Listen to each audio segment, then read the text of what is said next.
My name's Brandon and this is Video Game History, a show where I take a look back at a certain franchise of video games and retrospectively review them. This week we come to a game I'm pretty conflicted about, Cartoon Network Speedway on the Game Boy Advance.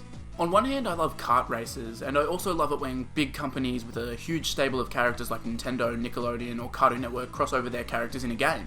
Something about it just hypes me up so much, and it's probably something rooted in nostalgia.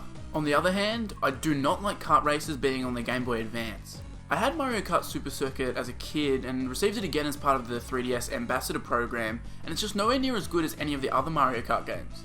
Cartoon Network Speedway was released on November 17, 2003, and was developed by DC Studios.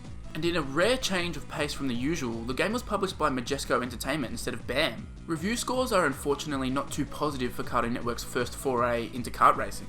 It has a 39 on Metacritic, with IGN giving it a pretty low 30, however Nintendo Power gave it a 60, so perhaps it's not all bad?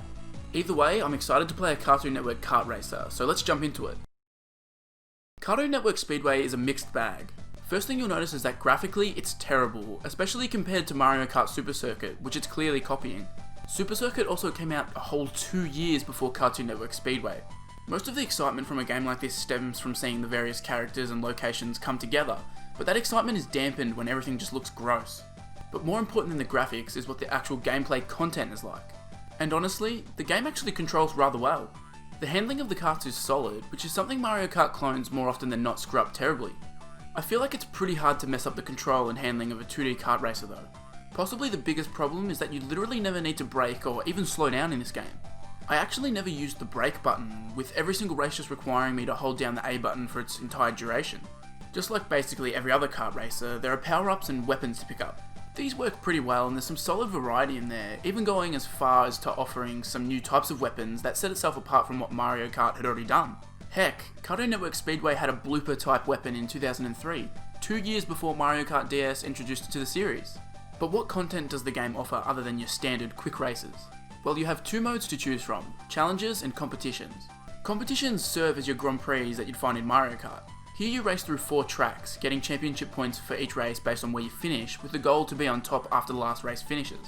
You only have 5 championships to race through though, which is incredibly short.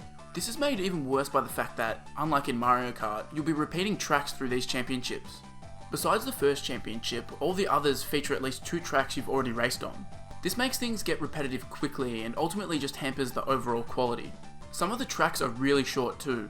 The first batch of tracks are over in like 2 minutes, sometimes maybe even shorter, while the latter tracks thankfully are longer. The shorter tracks just aren't that much fun as they end as quickly as they start. You also find 5 stars spread out through each track for you to collect. I had no clue what these did at first, and I assumed they acted like coins in Mario Kart, which make you go faster.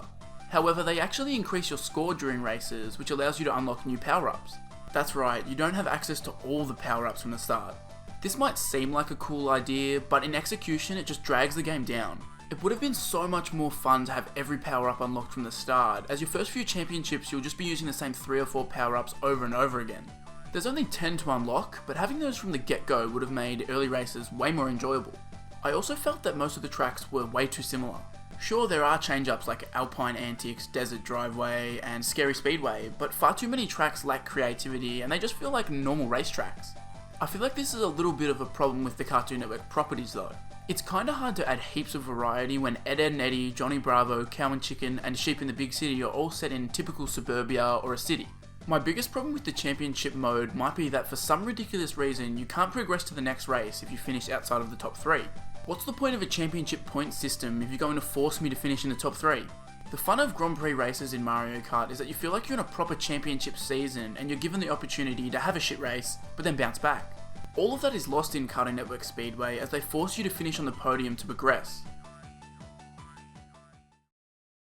The second game mode, Challenges, is much worse than Championships. Remember the stars I mentioned earlier and how they increase your score? Well, here the so-called challenges are just you trying to get the target score they've set for each track. The problem with this is A, just by racing normally you'll beat 95% of these tracks, so it's not really any different to racing in championships, and B, there's no explanation on how to get points outside of just grabbing the stars. You don't even need to win to beat these challenges, just as long as you get the required score, you're good. I flew through the majority of the challenges in no time, but then smashed headfirst into a brick wall when I came to the challenge requiring me to get 18,000 points. It just seems to be completely random how you get points, and I couldn't find any explanation on the internet on how to do it. After a handful of attempts, I just gave up, as my score was just randomly fluctuating and nothing I did ever seemed to guarantee an increase in score. It's just a poorly thought out game mode. Here comes my biggest gripe with the game though.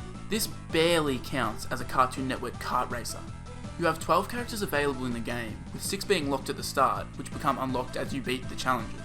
These 12 characters only cover 5 Cartoon Network franchises: Ed, Edd and Eddy, Courage the Cowardly Dog, Sheep in the Big City, Johnny Bravo, and Cow and Chicken.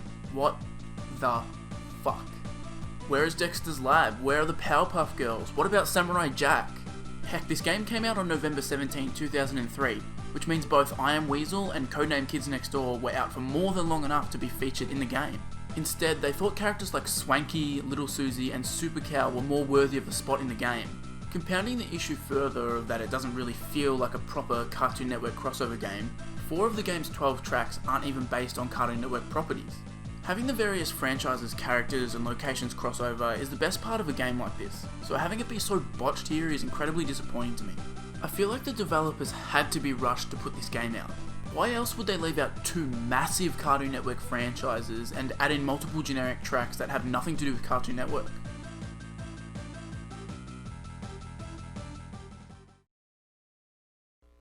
Look, Eddie, grass clippings! But no price tag. This could house 73% of my gerbils. Come on! Oh, stupid clown! How could you sell my fleas? They just moved into my armpit! I'm not for sale. I'm the cashier. Hey, Mandy, what flavor of gum do you want? There's green, blue, red, and something with a leaf in it. Fire-restarted pajamas? You mean retardant? Yeah, that's what I How said. about 15? How about 10? 5! I'll sell it for 20. So... Hey! Cartoon Network Speedway is a weird case study. They managed to make a technically sound kart racer that really isn't too far off how Mario Kart Super Circuit plays. Sure, there are some issues like track lengths, having power-ups being locked away at the start and not letting you finish lower than third, but the actual racing in the game is solid. Bizarrely, it's the featuring of Cartoon Network franchises that they botched the most. There's no way that Dexter's Lab and the Powerpuff Girls shouldn't have been featured in this game, and I'm confused as to why there are 4 tracks not related to Cartoon Network in any way. The only excuse is that they were pressured to get this out as quickly as possible. The publisher was probably pushing them to release the game in the holiday season, so I could see them having run out of time to expand on the roster and the tracks. The good news is that there's still a console Cartoon Network kart racer coming up soon, so I have my fingers crossed that it fulfills my desire for a great Cartoon Network karting game.